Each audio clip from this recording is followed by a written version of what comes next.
serdecznie wszystkich na moim kanale i zapraszam do oglądania mojego następnego filmiku. Dzisiaj chciałem Wam pokazać znowu piękne miejsce w National Peak District, a mianowicie chodzi mi tu o Derwent Dams, czyli tamy Derwent i Howden, i trochę opowiedzieć Wam o nich. Ale na wstępie chciałem Wam pochwalić się, że zaczynam trochę ogarniać ten edytor na YouTube i nie wiem, czy zauważyliście moją nową czołówkę. Nie jest to może szczyt wszystkich czołówek rozpoczynające filmiki, ale jednak coś się ruszyło. Jednak jednej bardzo ważnej rzeczy mi brakuje w tym edytorze, a mianowicie opcji, żeby podkładać głos w czasie trwania obrazu. No muszę gdzieś poszukać jakiś inny edytor, najlepiej darmowy, chyba że ktoś z oglądających może mi podrzucić jakiś ciekawy edytor z możliwością podkładania pod obraz, pod film dźwięku. Wracając jednak do mojego wideo, muszę Was tutaj jednak trochę wprowadzić na samym początku i trochę opowiedzieć o tym terenie, bo to jest dość ciekawe i historycznie teren, i z dwóch względów historycznych. Pierwszy z nich to jest samo wybudowanie tych tam w Dolinie Hope. Początek tych tam zaczyna się pierwsze dwie tamy zostały wybudowane w 1901 roku do 1916. Mówię tutaj o tamach Howden i Derwent. Te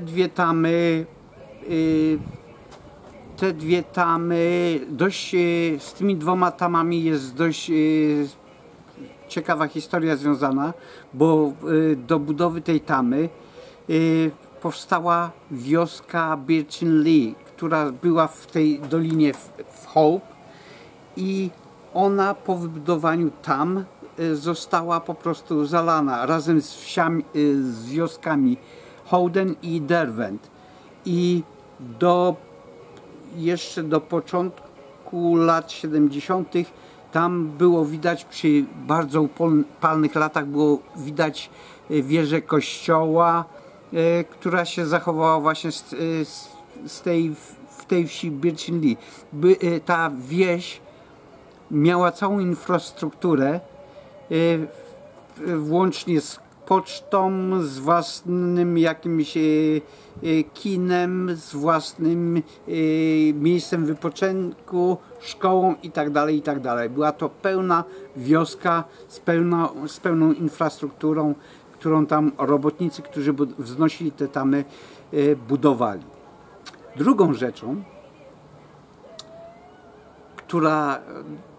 która jest warta uwagi, tutaj musimy cofnąć się znowu do lat wojny i opowiem Wam troszeczkę o eskadrze 617, o tak zwanych Dam Busters, ale o tym dalej w moim filmiku. Zapraszam do oglądania. Punkty przecież takie widokowe, stażowe.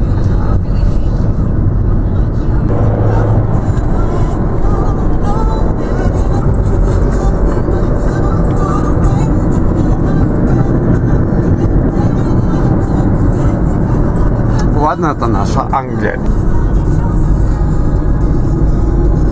Fajne górki tutaj są. Piękne pagóreczki. O. Prawda? A co tam na dole, jakiś dom jest? Nie. Ojejku, nie szarp tak. Kochanie, nie szarp tak. Tam jest dom jakiś, no. Ale jaja.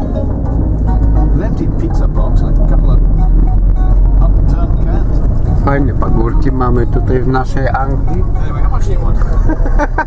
Tylko że deszcz nam skiepścił trochę dzisiejszą No wycieczkę. naprawdę, no. Potem się też wypogodzi, prawda kochani? Ja... Ja ci wysiąść nie chcę, bo no zobacz.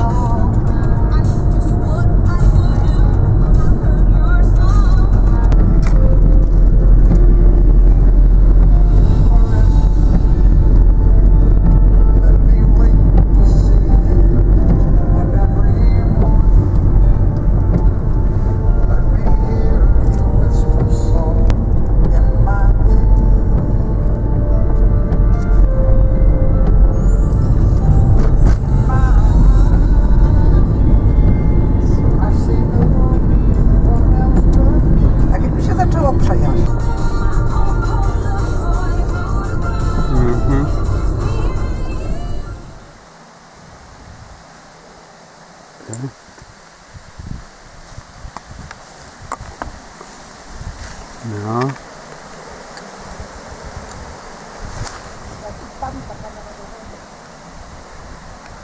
A byś miała radochę, co?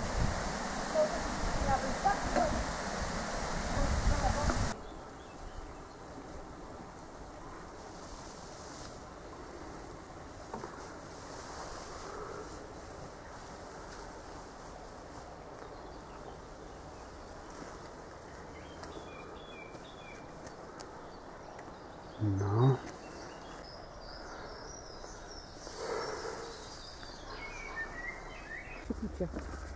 To weź, dobrze, zamknij. Tak, potrzymaj mi na chwilę to. Ja chyba w samochodzie zostawiam ten aparat. Nie. No. Okej.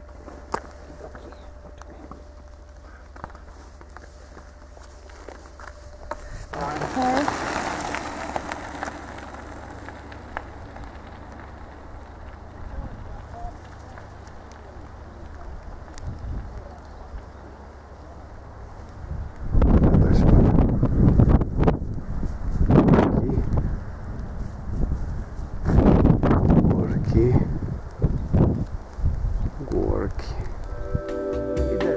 Obiecałem Wam powiedzieć trochę o dywizjonie bombowym 617. Otóż dywizjon bombowy Dumbusters 617, eskadra, a właściwie dywizjon bombowy RAF-u, który przeprowadził serię ataków na niemieckie zapory wodne w czasie II wojny światowej, tak zwanych bomb skaczących. Dywizjon został utworzony w marcu 1943 roku. Jednostka stworzona została w celu dokonania ataku na zapory wodne w Zagłębiu Rury. Ta cała operacja nazywała się Just Lies. Jako ciekawostka powiem, że to oznacza karać, chłostać, chłosta. Celem ataku miały być 3 zapory.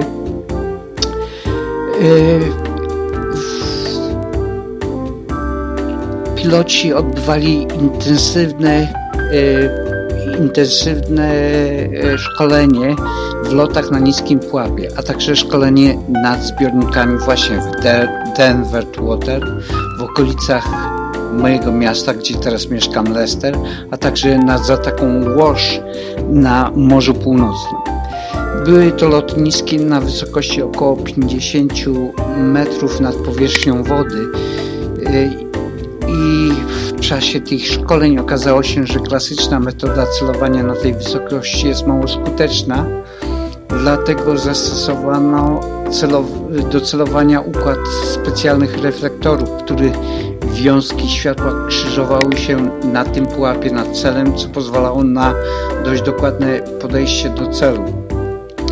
Według tych planów miał być zalany w wyniku tych bombardowań przemysł okręgu Rury w III Rzeszy. Dywizjon 617 podzielono na 3 grupy, które miały zniszczyć osobno różne tamy: Mün, Eder i Sword. Atak odbywał się w ten sposób, że bombom nadawano ruch wirowy i podczas wypuszczania z tej wysokości, to znaczy 50 metrów, 3-krotnie odbijały się od powierzchni wody i uderzały w tamy pod odpowiednim kątem, powodując ich destrukcję. Zniszczono 2 z planowanych zapór, Mühne i Eder. 3 z planowanych zapór z powodu swojej konstrukcji ocalała. Dywizja wskutek tego nalotu poniósł ciężkie straty. Było to połowiczny sukces z punktu widzenia taktycznego. To był spektakularny sukces z punktu widzenia strategicznego. Już nie bardzo, to znaczy się odwrotnie, z punktu widzenia taktycznego był spektakularnym sukcesem, ze strategicznego już nie. Bo na skutek błędu wywiadu powinna zostać zniszczona inna tama, która by zadała większy cios na cele strategiczne w III Rzeszy. Niestety ten atak można zaliczyć do połowicznego sukcesu. Także ten atak można uznać za pierwowzór dzisiejszych precyzyjnych uderzeń na konkretne cele strategiczne. Jeżeli kogoś zainteresowało to wydarzenie z II wojny światowej, można dużo publikacji znaleźć w internecie. Jest tam pełno publikacji na ten temat. Jeszcze nie idź. To się nagrywa wszystko. Aha. Teraz już możesz iść. To się wszystko nagrywa. Dobrze. Pogoda jest. Okay. Pada. No idź. No i Z tyłu cię. Nakręcę tak jak ty to robisz. Dobrze?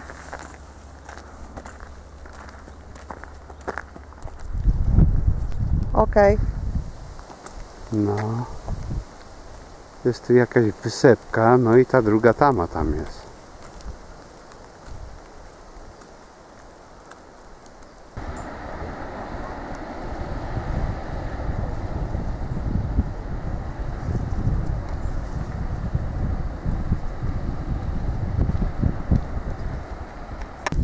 Tu jest ta Albo ciebie mam ujmować, albo ty mi za... kulka musi być. Tak, kochanie, już się nagrywa. No to dobrze.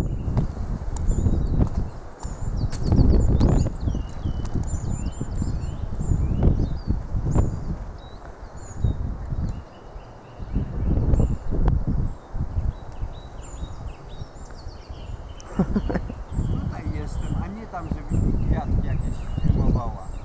No. Tu.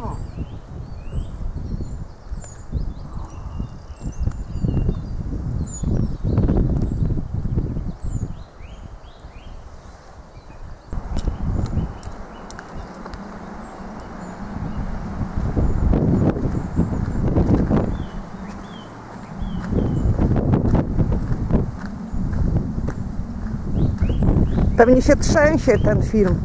Pewnie tak. Ale dobrze jest. No, ale to aż tak strasznie nie. Okej. No, uśmiech do kamerki. No powiedz coś Jest pięknie. po angielsku. Jednym słowem, Speak in English, please. speaking English jest zajebiście.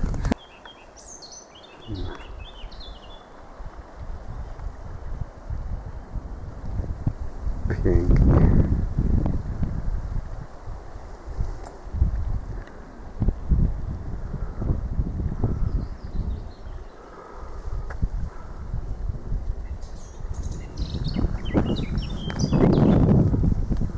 Ptice jak śpiewa. Zosia te 2 skałki nazwała skałami 2 cyców. Piękna nazwa, prawda? Poetycka. Cyculki.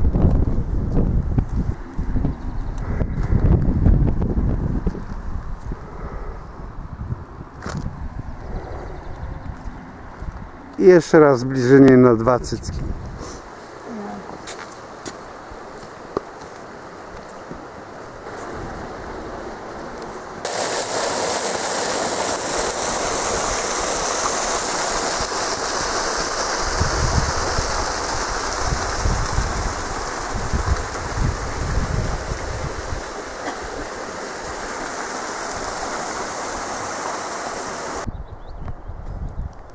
Piękne morze, nie?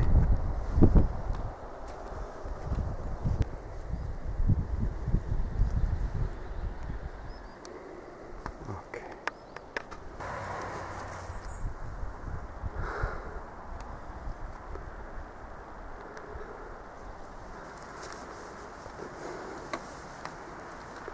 No i z tej perspektywy, z drugiej strony filmuję tą tamę drugą.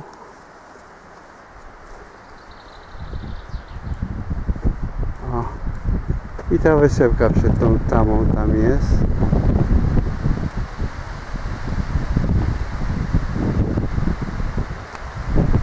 A to jest ta pierwsza tama.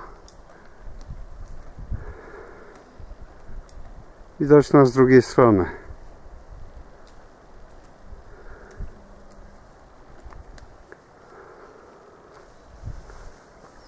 Tutaj też.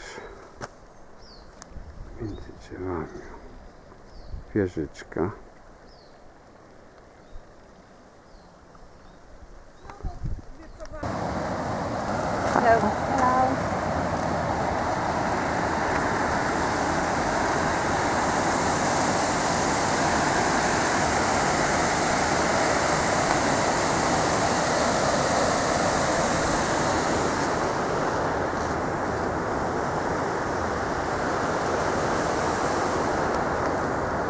Tak jak Ci mówiłam, że jak jest poniedziałek, tak, albo dzień powszedni, to nie ma tego ruchu takiego strasznego, No. jak w weekendzie.